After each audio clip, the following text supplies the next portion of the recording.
ఎగువ ప్రాంతాల్లో కురుస్తున్న వర్షాలకు రాజమండ్రిలోని ధవళేశ్వరం ఎస్ఐబి బ్యారేజ్ కి వరద ఉధృతి కొనసాగుతోంది. ఉదయం గోదావరి నీటి మట్టం 12.20 అడుగులకు చేరింది. దీంతో మొదటి ప్రమాద హెచ్చరికను అధికారులు కొనసాగిస్తున్నారు. బ్యారేజ్ 175 గేట్లు పైకెత్తి 10.52 క్యూసెక్కుల నీటిని సముద్రంలోకి వదులుతున్నారు.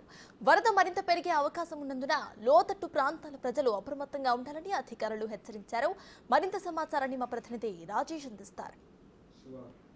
కురుస్తున్న భారీ వర్షాలు, ఏజెన్సీలో పొంగుతున్న వాగులన్నీ కలిసి గోదావరిలో కలవడంతో గోదావరి నీటి మట్టం గంట గంటకు పెరుగుతూనే ఉంది.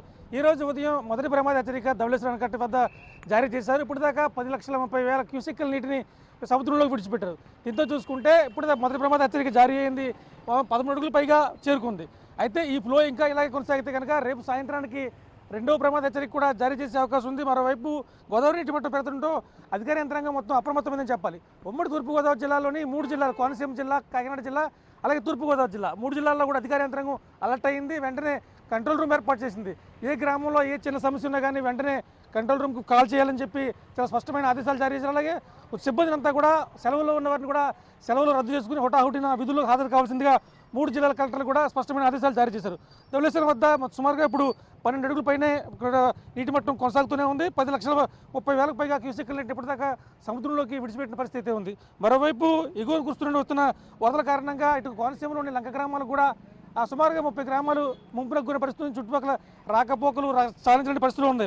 పీగనవరం నియోజకవర్గంలో కూడా ఉధృతంగా ప్రవహించి వశిష్ఠ, వైనతయ్య, వృద్ధ గౌతమి నదులైతే మాత్రం పొంగిపొరుతుందని చెప్పాలి.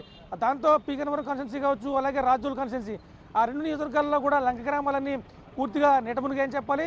అలాగే చూసుకుంటే ఆ ఏజెన్సీలో కూడా విలీన మండలాలకు మంచిగా 27 గ్రామాలకు రాకపోకలు స్తంభించిపోయాయి. అలాగే కాకినాడ జిల్లా చూసుకుంటే సముద్ర తీర ప్రాంతంలో ఉన్న మత్స్యకారులు ఎవరిని కూడా వేటకు వెళ్ళొద్దని చెప్పి చాలా స్పష్టమైన ఆదేశాలు జారీ చేశారు. సముద్ర తీర ప్రాంతంలో ఉన్న గ్రామాల ప్రజలందరినీ కూడా ఆ సురక్షిత ప్రాంతాలకు వెళ్లాల్సిందిగా స్పష్టమైన ఆదేశాలు జారీ చేశారు. 3 జిల్లాల కలెక్టర్లు కూడా చాలా స్పష్టంగా చూసుకున్నారు. అంటే ఎటువంటి విపత్తు వచ్చినా కానీ ఎదుర్కొనేందుకు మేము సిద్ధంగా ఉన్నామని చెప్తారు. ప్రస్తుతం మనం ధవళేశ్వరం ఆనకట్ట వద్ద ఉన్నాం. నిన్న జరిగిన ఫ్లో ఏదైతే ఉందో అక్కడ ఇసుక బోట్ అయితే మాత్రం గేట్ వద్ద ఇరుక్కుపోయిన పరిస్థితుంది. ఈ ఫ్లో కారణంగా ఇప్పటిదాకా కూడా దాన్ని వెనక్కి తీసే పరిస్థితి లేదు. కేవలం తాళ్లతో కట్టి మాత్రం మనం నేరుగా స్పష్టంగా చూస్తున్నాం. ఆ బోటును ఇంకా బయటకు తీసే పరిస్థితి లేదు. సో కిందకి పోకుండా దాన్ని తాళ్లతో కట్టి అలా ఉంచే పరిస్థితి ఉంది. అది మొత్తం చూసుకుంటే ధవళేశ్వరం వద్ద మాత్రం గంట గంటకు నీటి మట్టం పెరుగుతూనే ఉంది. ప్రస్తుతం 10,30,000 క్యూసెక్కుల నీరు మొత్తం ఇక్కడి నుంచి విడుదల చేస్తున్నారు.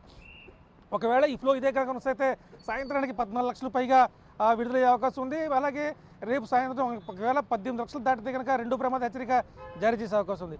ఏది ఏమైనా కానీ ప్రస్తుతానికి మాత్రం ధవళేశ్వరం ఆనకట్ట వద్ద మొదటి ప్రమాద హెచ్చరిక కొనసాగుతుంది. స్థానికులు ఎవరు ఆందోళన చెందాల్సిన అవసరం లేదు. ముంపు గ్రామాల ప్రజలను ఆదుకునేందుకు ప్రభుత్వం సిద్ధంగా ఉందని చెప్పి అధికారంగా చెబుతుంది. కేవలం రవిశంకర్తో రాజేష్, బిగ్ టీవీ, ధవళేశ్వరం ఆనకట్ట వద్ద.